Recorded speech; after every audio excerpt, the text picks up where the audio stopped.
Hi, I'm Anthony Wellman, and I'd like to share with you two major developments at the Columbia Phonograph Company in the early years of the 20th century that really made a difference.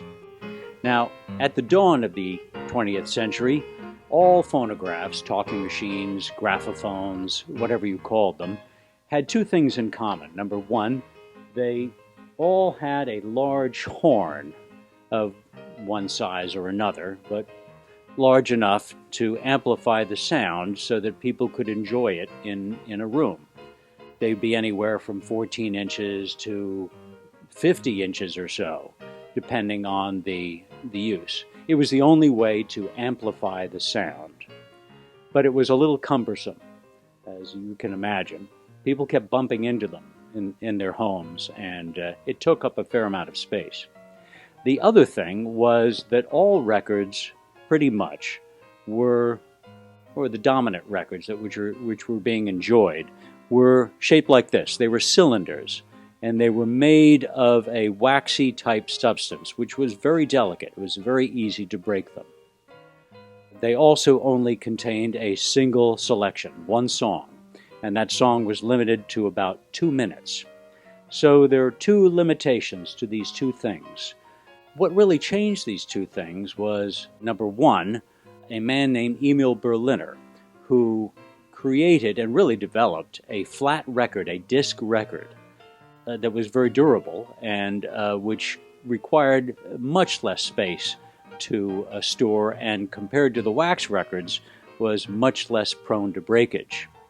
The advantages of this size and format were readily evident. Columbia got on board very quickly, and they adopted the disc record very quickly in the early years, around 1901 or so, 1902. They were starting to bring out these records, and they looked like this.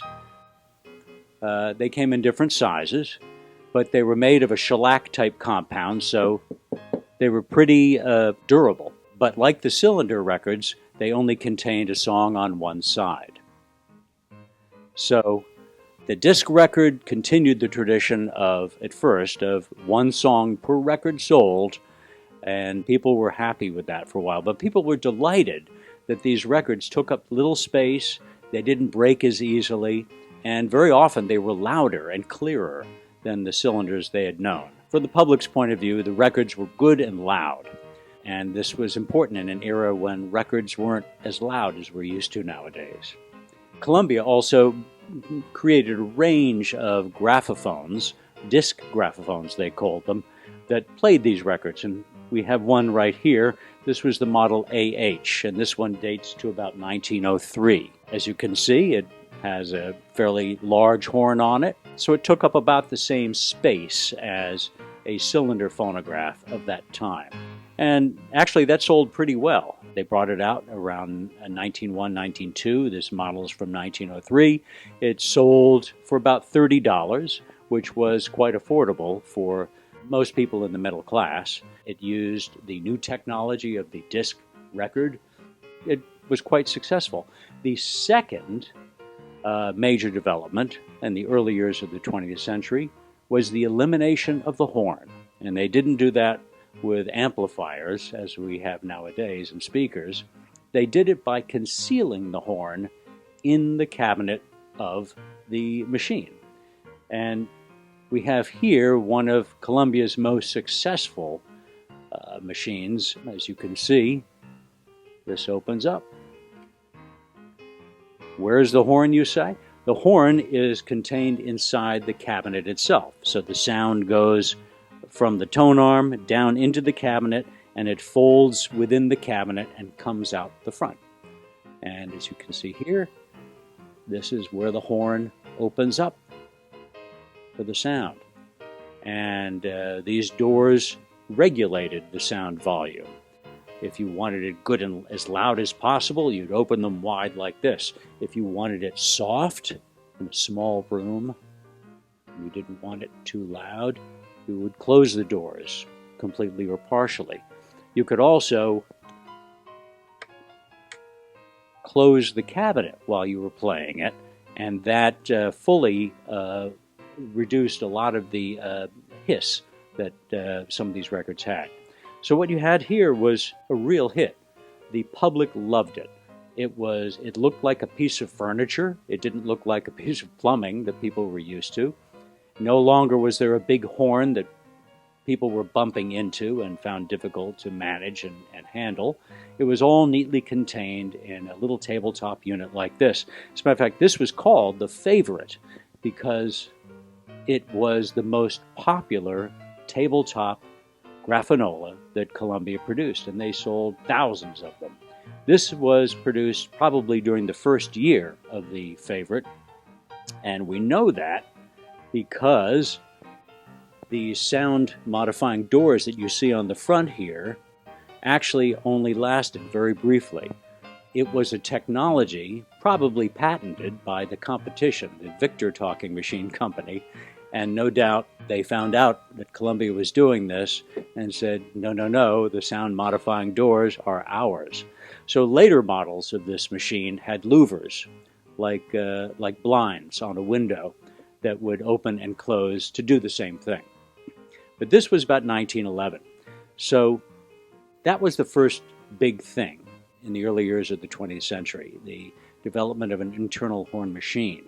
The other big thing that happened in those early years, pretty much concurrently between 1908 and 1910, give or take, was the changeover to produce a two-sided record, so that instead of one record, one song, you had one record, two songs. And they did that in the obvious way.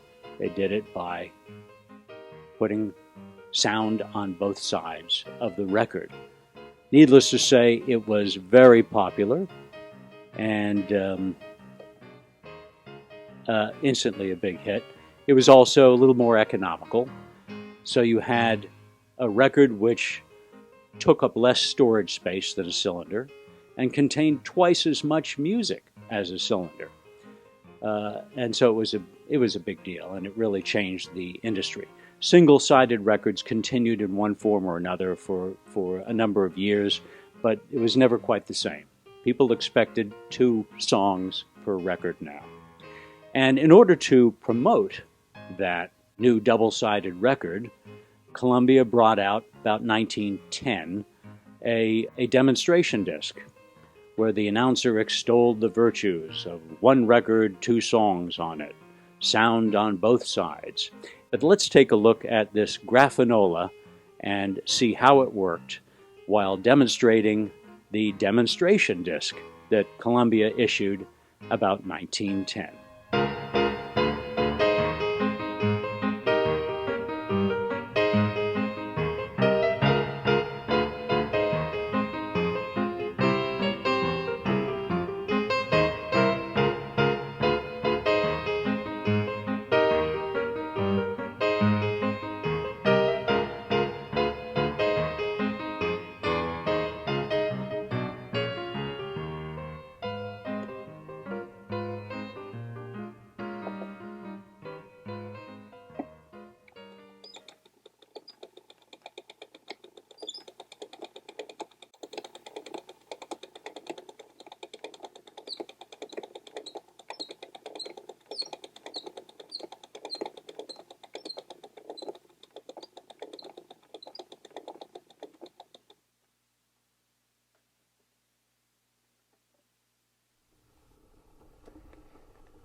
The purpose of this record is to demonstrate the Columbia Double Disc Record.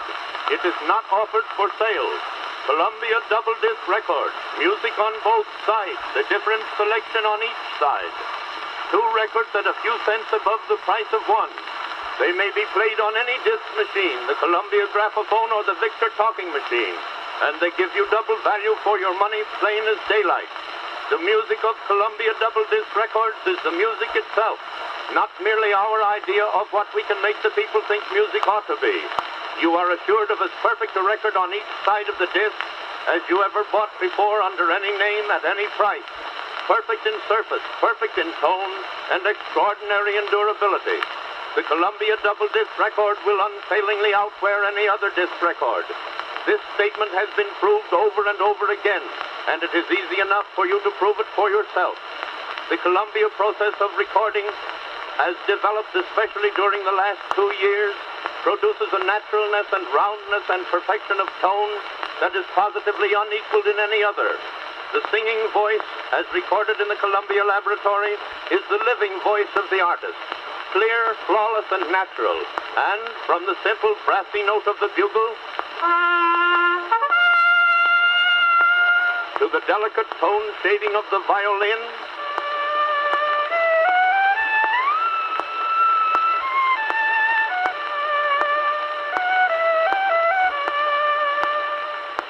Columbia recording of instrumental music is marvelously true. Note the ringing clarity of the orchestra bells.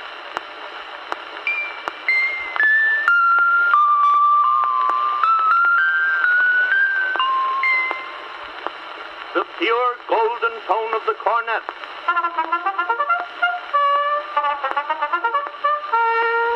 The dulcet blending of the flute and the violin.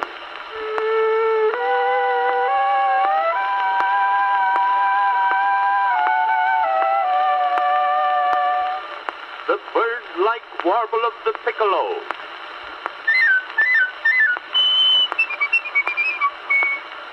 The stately sonority of the trombone.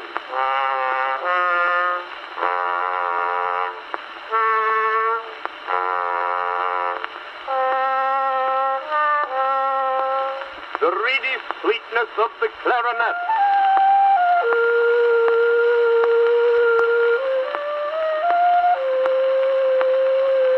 And now, the splendid ensemble of the full orchestra.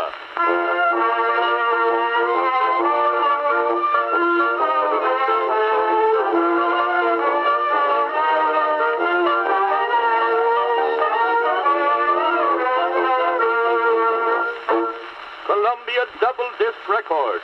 Double disc, double value, double wear, double everything except price. Don't put your record money into any other.